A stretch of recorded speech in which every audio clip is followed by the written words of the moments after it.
Hello everyone and welcome back to episode 226 of your favourite Formula 1 show. Yes, Jamie and I return to discuss what might well have been the most boring Japanese Grand Prix of all time. If that doesn't get you hyped for this week's podcast, I don't know what will. But first and foremost, Jamie, as always, how are we doing, sir? I'm good. The eagle-eyed among you will notice that I'm not in my usual setup once again. Is it even a usual setup if I'm there like less than the majority? Who knows? But I'm at a conference for work, which is very exciting. But it does mean that for whatever reason, this conference centre has really, really bad internet. So I'm currently on the phone to Matt, who's in my ear. And yes, I don't know how long it will take to upload. So if this doesn't come out until a week on Sunday, it's probably because I'm still uploading the footage. But we'll cross that bridge when we come to it. But I'm doing well. Sadly, it was not a great race, but we'll talk about it anyway. We're always here. No, exactly. And I hope, obviously, the audio quality for you guys should be a lot better. But he honestly, talking to Jamie at the moment, sounds like he's on dial-up, which is slightly alarming. It's very accurate. We are literally on a dial-up phone to each other. So we're not really on a dial-up phone to each other, but I know what you mean. Of course, obviously, we did do the preview show, didn't we, Friday morning? So we were able to talk about kind of most of the drama from free practice, obviously, during that session. Of course, obviously, Jack Doohan, at the time of recording this, still hasn't actually been sacked, which I think is quite surprising. I think if he's going to get sacked anywhere, it's going to be after Jeddah, isn't it, now?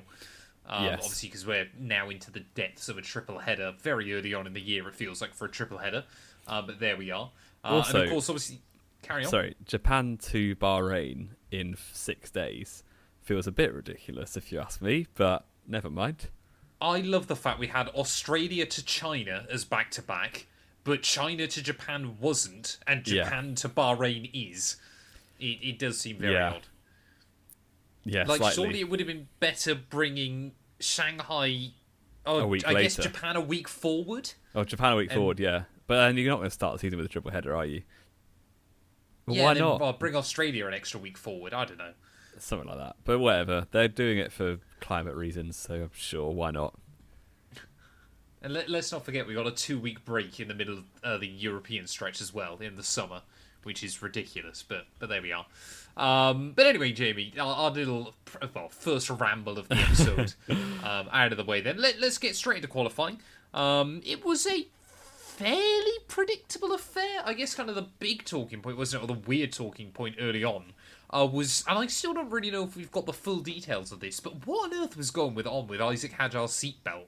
Because it was causing him genuine pain. I think it was giving him a lot of tension in a very unpleasant area for any males out there who are listening, which is probably the most of you. It sounds like, Let me get the stats.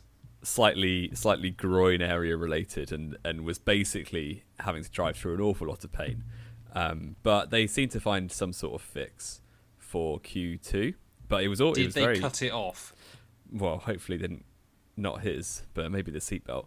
I don't know what they did, but regardless, he was able to drive through the pain, which is I've been on the record and said I'm not a huge Isaac Hadjar fan, but he's doing all right. I'm warming to him. All of the rookies so far, have done pretty well, I would argue. Jamie, you'll be pleased to know 98.4% of our viewership is in fact female. Is in fact male even, I should say. I was going to say, shout out to the 1.6%. Glad you're here.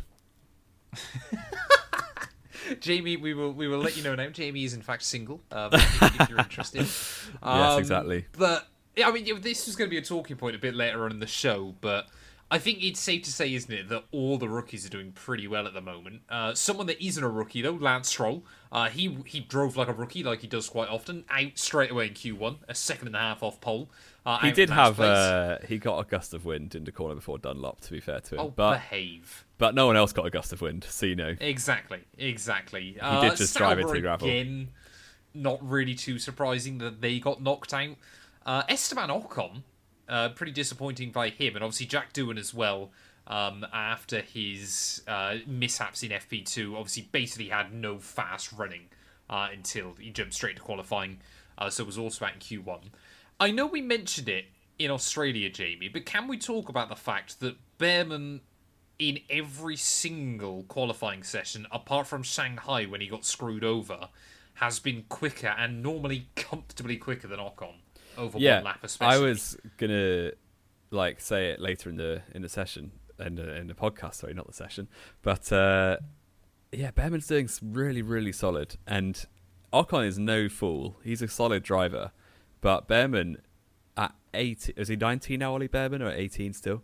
But 19, I think, yeah. As a teenager to come into the sport, and I'm a Hulk fan. Last year, Behrman in the two qualifying sessions together, was it 1-1 or 2-0 to Behrman in quali? I don't know, but I think it was 2-0 in the end. That was a draft in, and his quali pace is clearly there.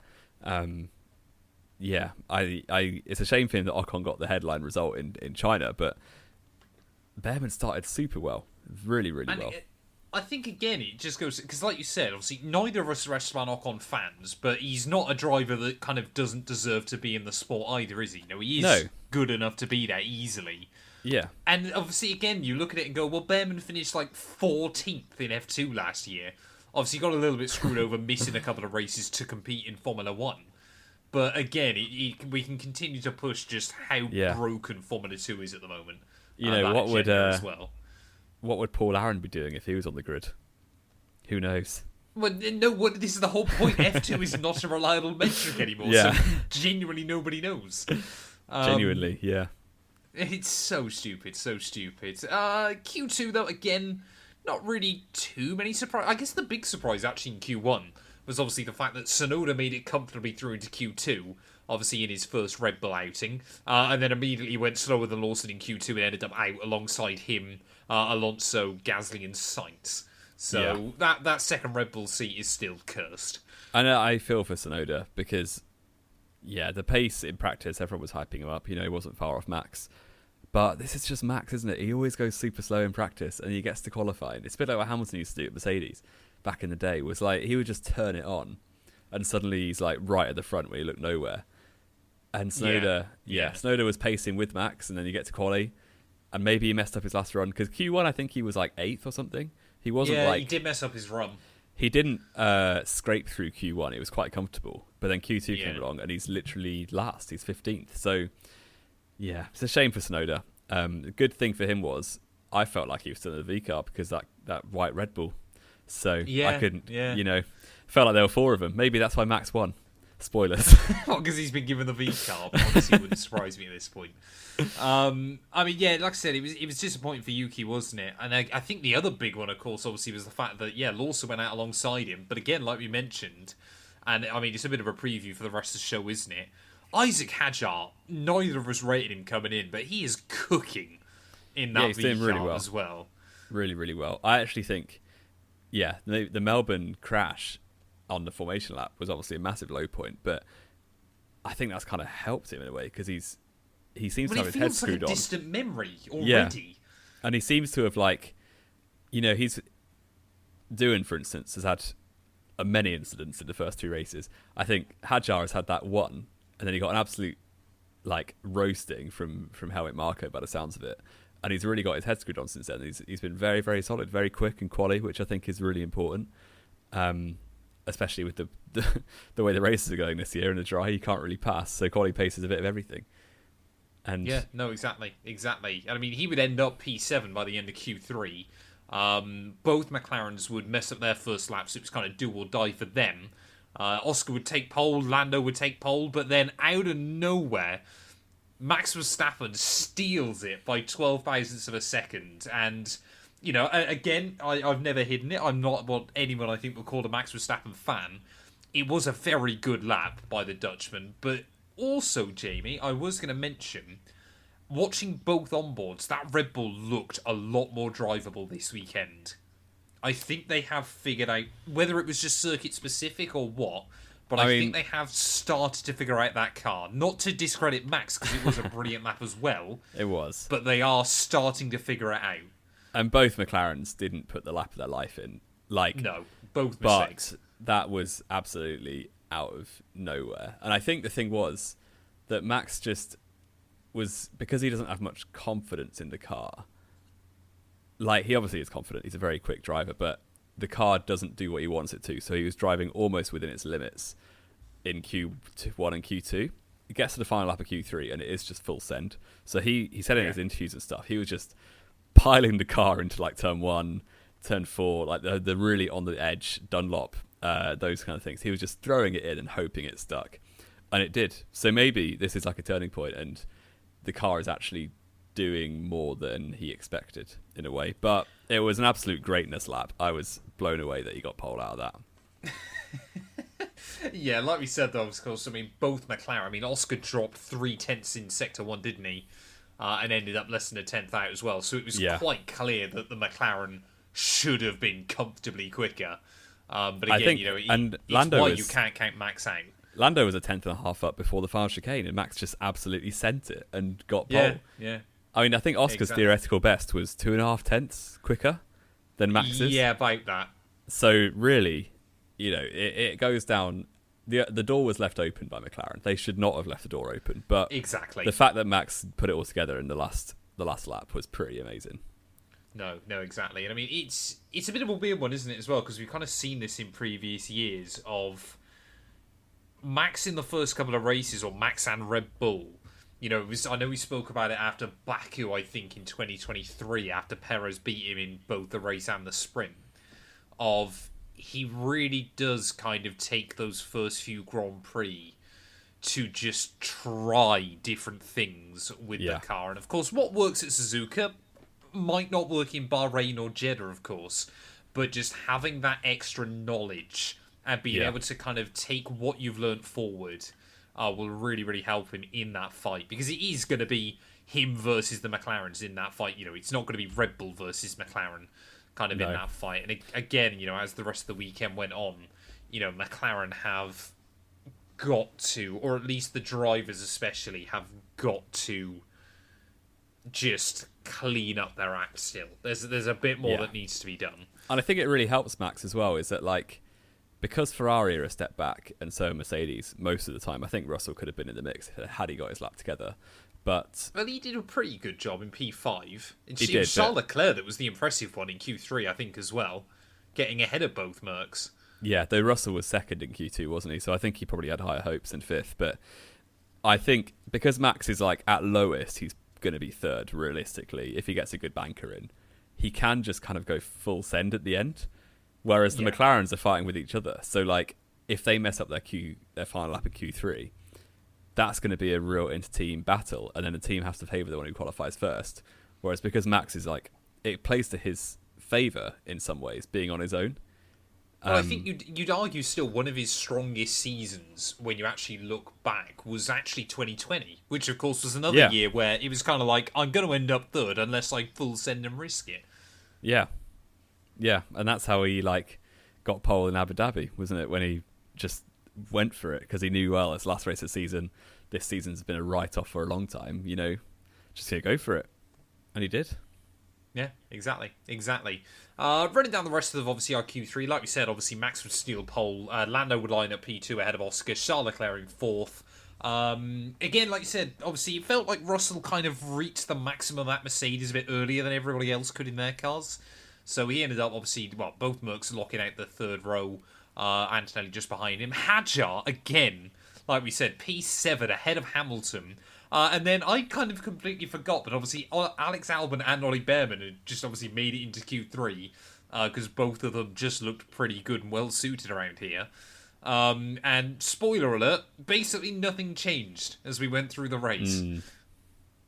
Nothing at all. Any thoughts on Lewis Hamilton being out qualified by a V-carb as a resident Hamilton fan? Ferrari had floor damage on his car that they picked up on after the weekend. So he had it in qualifying and the race. He didn't notice. They believe he picked it up, in Q1. How convenient. No, I don't know how true. I just thought I'd ring it up that Hamilton qualified 8th behind a midfielder. But, I mean, the Ferrari's close enough to a midfielder. That Ferrari's basically a midfielder at the moment, isn't it? Yes. The race began Sunday morning. Sainz got a penalty, actually, for blocking Hamilton in Q2. So dropped down to 15th on the grid, I believe. And, that was the only change. But speaking of no changes, Max held the lead. Lando actually got a slightly better start, but I really liked how on the end of formation lap they both lined up like a flying V to go and just into each other off the line. That could be like a cold shot if Yeah. Lando Norris was anywhere near as rated as Max Verstappen is. And if it was like the last race of the season, which it obviously isn't. But Max covered, got the inside line. That was that. McLaren still second and third. Absolutely no changes in the top 10 on lap 1. The only changes, Alonso got himself up to 11th, I think, from 13th. Him and Gasly, very close down the back straight. I thought Gasly actually made contact, but I think his wing was just flapping because it's an Alpine. But yes, that was really it. And that kind of set the tone. Places as well, didn't he? So did Bortoletto. Yeah.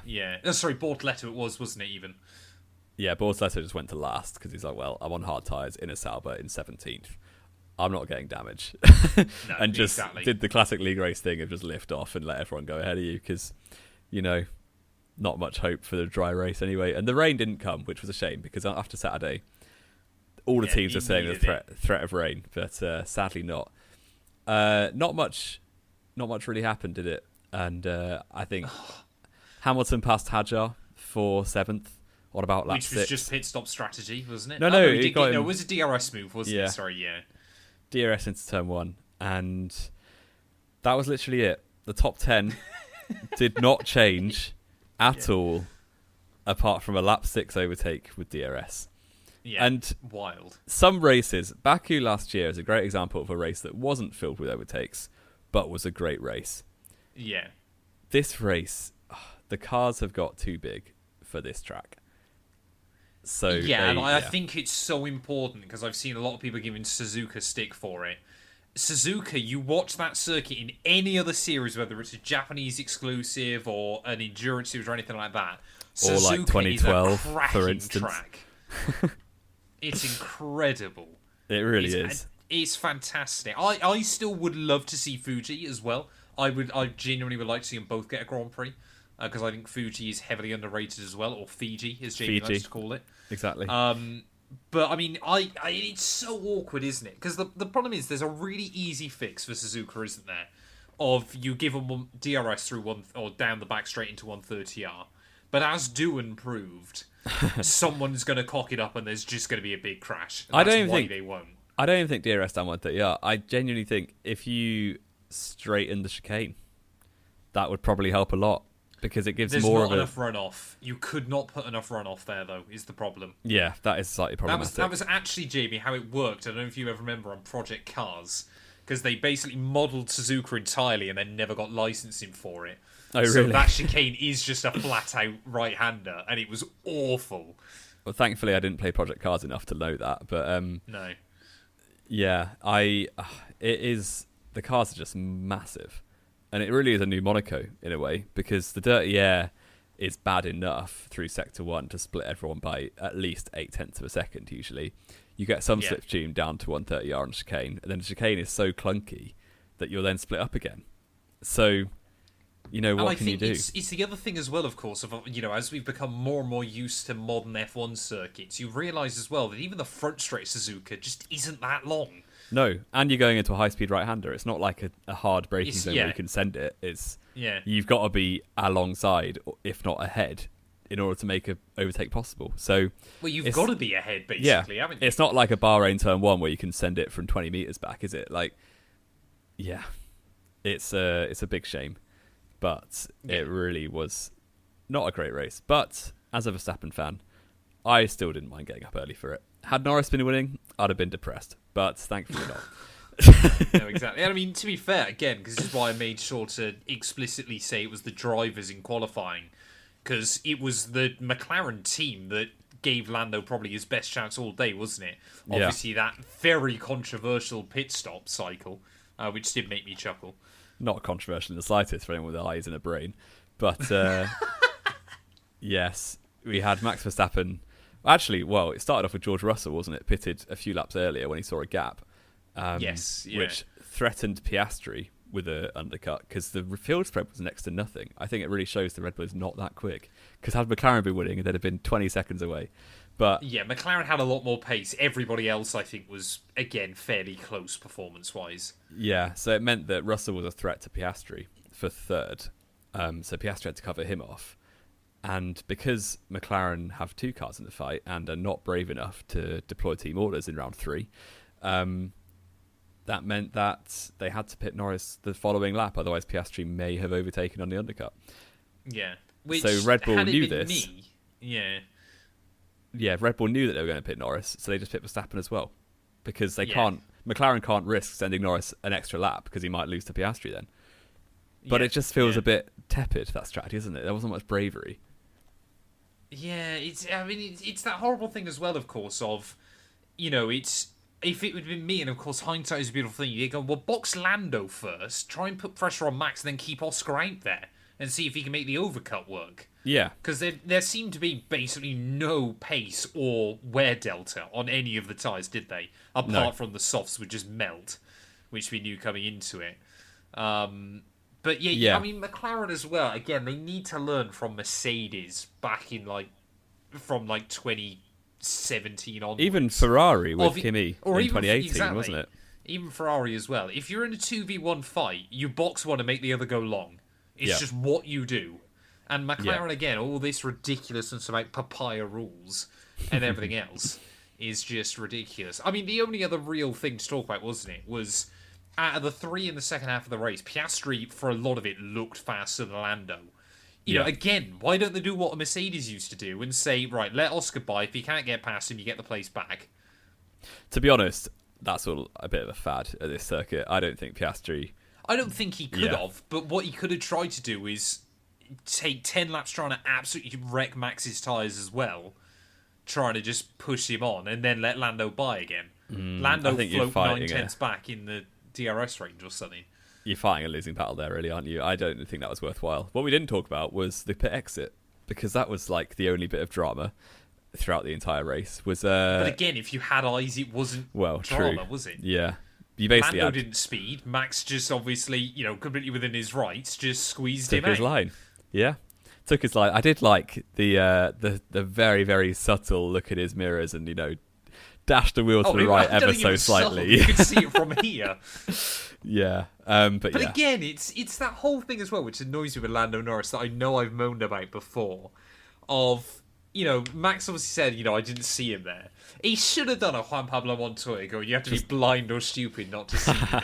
It's just the fact Lando was, I don't know if you saw in the post-race interview, but Lando went, I just wanted to mow the grass as well.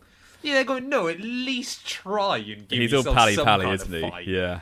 He's too pally-pally still with him. If you want to if you want to get under his skin, which I don't think Lando needs to change who he is, but he could have at least... he does. Not just for that, just generally. Well, he could have at least been been honest with it almost. Instead of making jokes, be like, well, I had a chance, I went for it, and if I was in Max's position, I'd done the exact same thing. So, still being honest, but not being like, you're not on Max's side in that way. Exactly. That's, just what I know. He's just always there going, I still want to be Max's friend.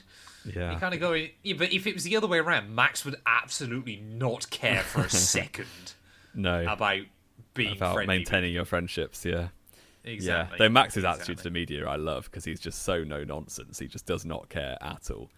No, exactly. But I mean, I think it's Crofty was saying, I don't know whether this is true or not, but it's the first time ever on a permanent circuit the top 6 finished in exactly the same order as they started. So not like a Monaco. Really? Basically. Apparently. I doubt that's true, but it might be. I didn't hear him say that because I tried my best not to listen to the Sky commentary this weekend with Jack Villeneuve on it. Crofty and Villeneuve together was a lethal, especially for an early morning Grand Prix, was a lethal combo.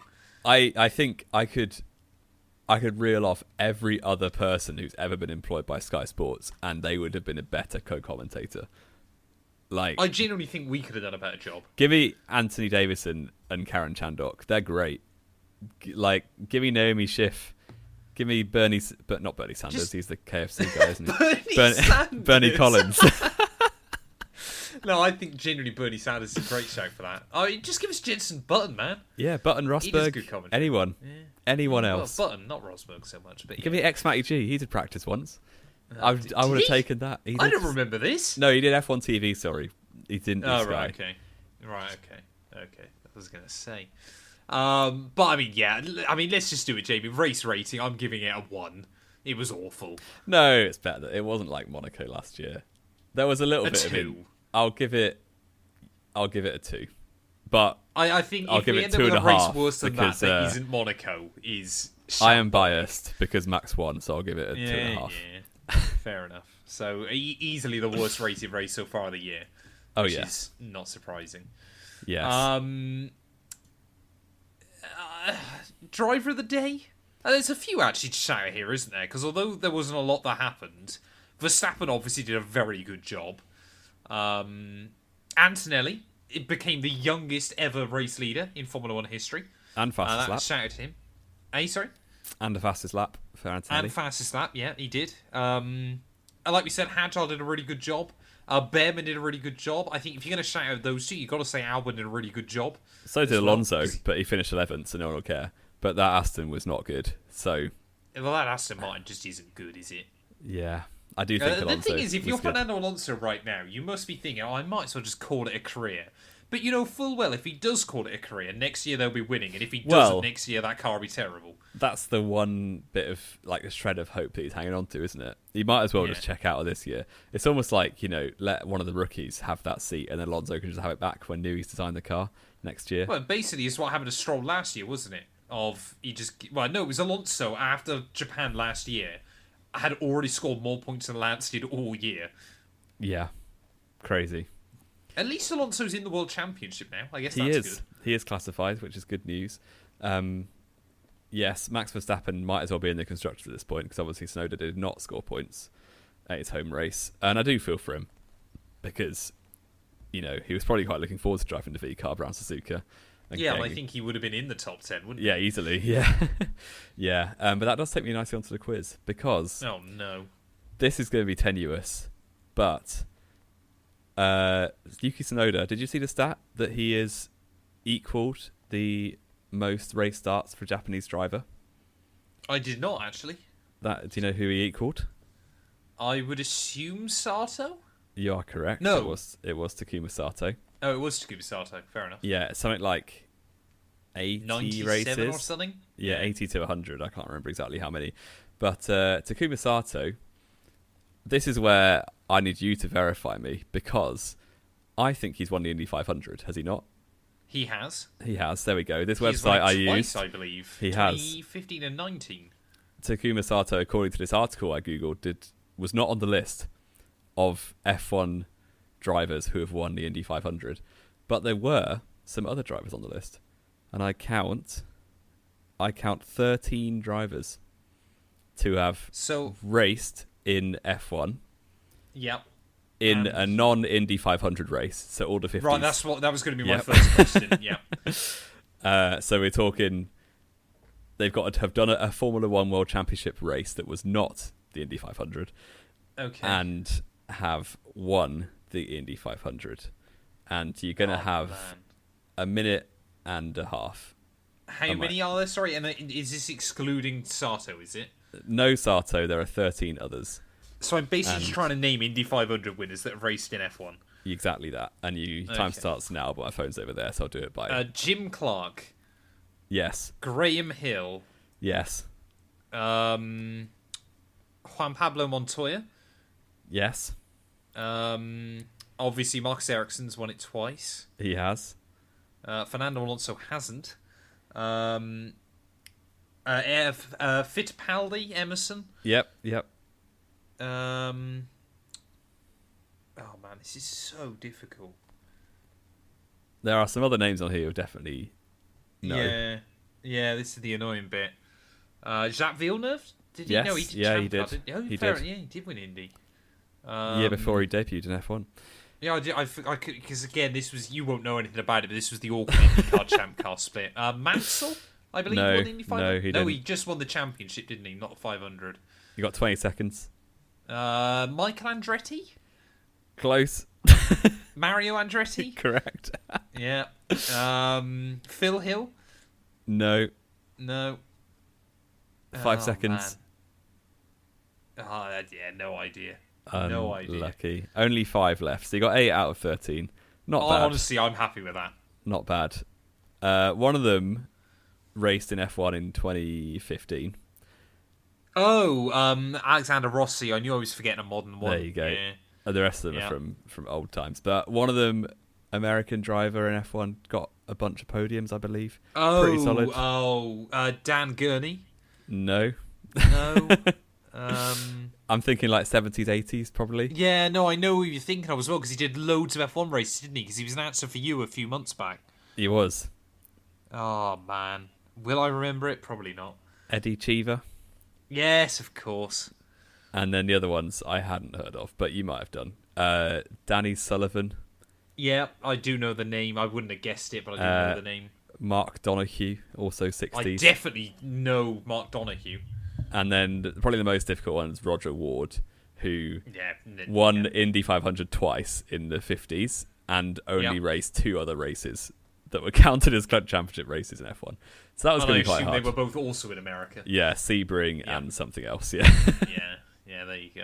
I'm staggered. I got 8, to be honest. That was pretty good going. Well done. I played to your strengths because I know nothing about F1. I was going to say, you would not stand plenty about F1, nothing about anything else. Yeah, at least I've got a little bit of knowledge about some of the other series as well. Exactly. And I tell you what, the Indy 500 every year is far more interesting than that Japanese Grand Prix was, which brings us back nicely. Have we only got to do predictions recap? Is that it? Have we done everything? Did you say a drive for the day? I'm going to give it to Verstappen. I think, Verstappen's fair. Even I'll give it to him for a change. There we go. Especially for qualifying, because that lap was insane. And if they had 2 mid drivers, even if it was Sainz instead of Verstappen next to Tsunoda, for instance, people would think back in the car. People would think this Red Bull is like 4th or 5th quickest, which is just hilarious. I would genuinely be intrigued to know if you brought Albon back now, what it'd be like. I mean, he still wouldn't beat Max, that's for sure. No, obviously not. But would he be able to? I think he'd be a lot more confident than he was back in 2019-20. Yeah. Exactly. What was I going to say? That was it. You gave me a fun stat, didn't you, over the weekend? That Verstappen joins a very exclusive club of drivers to have won in 10 consecutive F1 seasons. True. Can you name the others? I think I can. I saw the stat. So Schumacher and Hamilton both won 15 in a row, which is mental. Verstappen's on 10. I believe Prost is on 10. He is. And I don't think it's going to get any more than 10 for Alan Prost, to be fair. Probably not, no. And was that it? Or was Senna in there too? Senna had 9, and of course, obviously, probably would have won a race in 94. Yeah. And probably been able to... I think Senna, honestly, could have got close to 15 as well, to be honest. Yeah. I mean, Michael Schumacher, similarly, could have got another 2 had he not been forced out by Ferrari. But he also probably shouldn't have had one in 2005. True. Swings and roundabouts there. Yeah. And Hamilton could have easily been on 18 by now had he actually got his act together in 22 and 23. But if you can name me a genuine race where he had a fair shot of winning in 23, Brazil? I'd love to hear it. Exactly. 23 is fair enough. Zandvoort, exactly. maybe? Oh, behave. Sainz won a race. Hey? Sainz won a race. was the only non-Red Bull 2 win a race. Still did it. There you go. Fair enough. Yes. Where do you think Red Bull go from here if Tsunoda keeps on doing what he's doing at the moment? Obviously, it's been one race. He did a better job than Liam, which I think is the important bit. I mean, it won't be long, surely, before they give Hadjar a go in there. But, I mean, you've got to get to the point. I would assume it's in their contract that if Red Bull call them up, they have to do it. Yeah, you'd be stupid not to, because you're disobeying your bosses at that point. It's like, in any job, if your boss asks you to do something, you're going to do it most of the time if you want to stay there. I don't. Not if my boss says what to do. Well, your boss... I'm not going to finish that sentence, but yes, self-employed, interesting. Is your boss technically Susan from YouTube, or whatever her name is? She is dead, Jamie, if I remember correctly. Oh, dear. I'm pretty certain so. Oh, I'm sorry to bring that up. That must be personal for a full-time YouTuber. That took a very dark turn. That's slightly alarming. Thank you for that one, Jamie. Whoops. Let's move back to the predictions recap. Yes. Just quickly. Let's do that. Because I think it's the last thing we've got to do before Jamie brings up more dead people. Exactly. I'm currently 8-3 up going into the weekend. Yeah. So that's looking good for me. We naturally both predicted a McLaren on pole position, which is what should have happened had they been. Yep. Had they been good. Yes, I went Piastri. You went Norris. No points all round for qualifying. Nope. Race prediction. You went very boring and said Lando Norris to win. Yep. 1 point. 1 point. Oscar Piastri second. Yep. 1 point. 2 points. 1 point as such, 2 points all in all. And George Russell, P3. I thought, honestly, looking back, I thought I said Max. No, neither of us put Max on the podium, which was a bit bold. No, we didn't. Yep, knowing Will for a reason. I said Oscar Piastri in pole position. No points. I said Oscar Piastri race win. 1 point. 1 point. I said Lando Norris second place. I hate you. You keep doing this all the time, and it's going to be a horrible year if you keep doing this. 2 points. And I said Charles Leclerc P3. So no points for that. It did. I wasn't far off, and I was pretty happy when Leclerc qualified fourth because I was like, you know what? A little Piastri DNF here, and I'm looking like second and third bang on again. But sadly not. But overall, that gives me 3 and you 2. So it's not that bad for you.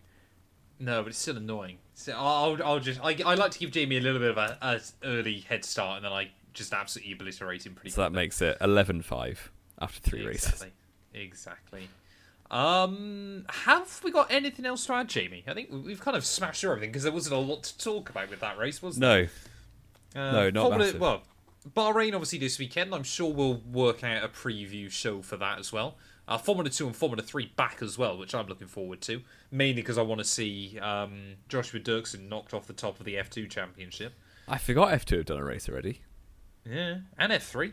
Wow. Yeah. I guess it was Melbourne, wasn't it? So he didn't watch any of it because it's all at silly o'clock. I watched it back again, luckily. It was mainly safety cars. Yeah, doesn't surprise me. There's that. It's great when you watch it back because obviously you can skip all the safety car laps. Which is fantastic news. True, good stuff. Yeah, wonderful. Thank you all, as always, so much for listening. If you have enjoyed, please do make sure to leave a like. Get yourself subscribed. We're still trying to hit 1k subs on the channel as well at the moment. And Jamie and I will be back hopefully at some point later on this week if his internet continues to kind of survive. Ready for the Bahrain Grand Prix.